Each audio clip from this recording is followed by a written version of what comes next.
बिस्मिल्लाहिर्रहमानिर्रहीम। जब भी पल्मोनरी एंजियो की जाए तो रीजन ऑफ इंटरेस्ट को कहाँ रखना है, इस हवाले से हम आज डिस्कस करते हैं। तो ये मैं आपको दिखाने की कोशिश करता हूँ। इस तरह से एक टोपोग्राम आपके सामने कोरोनल व्यू में डिस्प्ले होगा, ठीक है। ये जो ब्लैक लाइन आ रही दैट इज़ ट्रैकिया। ट्रैकिया यहाँ से राइट और लेफ़्ट में डिवाइड हुआ। यहाँ पर एक एंगल क्रिएट होता है, इसको कहते हैं कैरिना। जब भी आप पल्मोनरी एंजियो करना है, आपने आपने रीजन ऑफ इंटरेस्ट को कैरिना के ऊपर रखना है। जब आप कैरिना के ऊपर रखेंगे तो यहाँ पे ascending aorta, superior vena cava, pulmonary trunk और डिसेंडिंग एओर्टा नज़र आएगा। देखिए हम यहाँ पे लेके जाते हैं। ये जो रीजन है इसे हमने कहा था कैरिना, ठीक है, ये वाला। ये कैरिना है, यहाँ रखना है आपने। ओके, इस टाइम हमारी स्लाइस यहाँ से गुजर रही है, इसलिए ये एरिया नज़र आ रहा है, ठीक है।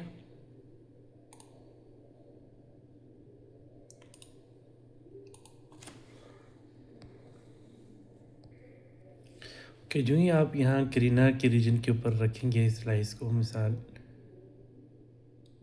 यहाँ पे, ठीक है, बिल्कुल यहाँ जो एंगल क्रिएट होता है, तो आपके सामने इस तरह की स्लाइस डिस्प्ले होगी। ये जो ना, ये असेंडिंग एओर्टा, ये पल्मोनरी ट्रंक।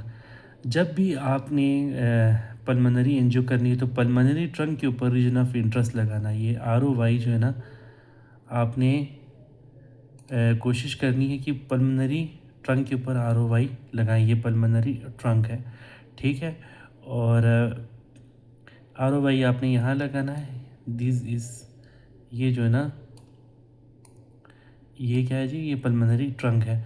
ये असेंडिंग एओर्टा है, ये सुपीरियर वेना केवा। सबसे पहले ब्लड जो है ना वो सुपीरियर वेना केवा में आएगा, देन पल्मोनरी ट्रंक में। तो यहाँ पे अगर आप रीजन ऑफ इंटरेस्ट लगाएंगे तो जो ही कंट्रास्ट क्लासिफिकेशन यहाँ पे आएगी, आप मशीन ऑटोमेटिक स्कैन ले लेगी, ठीक है। तो HU जो है ना डिपेंड करता है, 180 भी रखते हैं, 200 भी रखा जाता है। बाकी ये राइट और ये लेफ़्ट ब्रोंकस है, ठीक है। मज़ीद मैं आपको जो स्कैन करने के बाद भी वीडियो दिखाता हूँ। ये पल्मोनरी एंजियो की है वो मैं आपको दिखाता हूँ इसमें।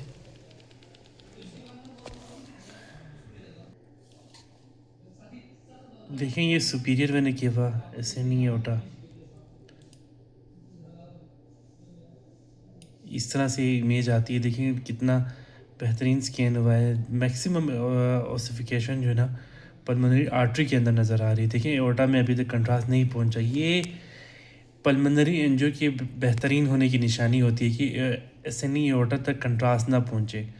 मैक्सिमम कंट्रास्ट जो ना पल्मोनरी ट्रंक के अंदर हो, ताकि मैक्सिमम ओसिफिकेशन नज़र आए। यहाँ पेरिफेरल पे कोई थ्रोम्बस हो तो वो फिर नज़र आ सकता है जब मैक्सिमम इंटेंसिटी या मैक्सिमम ओसिफिकेशन पल्मोनरी ट्रंक में नज़र आती है। यहाँ से राइट और लेफ़्ट में डिवाइड हो रही है, ठीक है।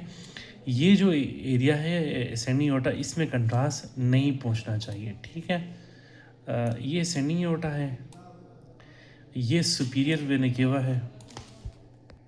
सबसे पहले कंट्रास्ट सुपीरियर वेना केवा में नज़र आएगा। जब ये इमेज होगी ना सामने, सबसे पहले सुपीरियर वेना केवा में नज़र आएगा, फिर राइट हार्ट से पल्मोनरी ट्रंक में नज़र आएगा, ठीक है। इस समय में, इस टाइम में आपने स्कैन लेना है। सो ये जो है ना, ये पल्मोनरी एंजियो में ये पल्मोनरी ट्रंक है, ठीक है। ये पल्मोनरी एंजियोग्राम हो गया। ये जो है ना, ये डिसेंडिंग एओर्टा है। ये यहाँ पे जो नज़र आ रहा है ब्लैक, ये that is trachea. So maximum जो ओसिफिकेशन है, देखिए पल्मोनरी ट्रंक में है, तो कंट्रास्ट दो जगहों पे सही से नज़र आएगा। जब आप पल्मोनरी ट्रंक पे रीजन ऑफ इंटरेस्ट रखेंगे तो यहाँ पे आपने रीजन ऑफ इंटरेस्ट रखना है। यहाँ सुपीरियर वेना केवा में फर्स्ट आएगा, फिर राइट हार्ट से पल्मोनरी आर्टरी में आते हुए यहाँ से फिर लंग्स से लेफ्ट हार्ट से एओर्टा में आता है।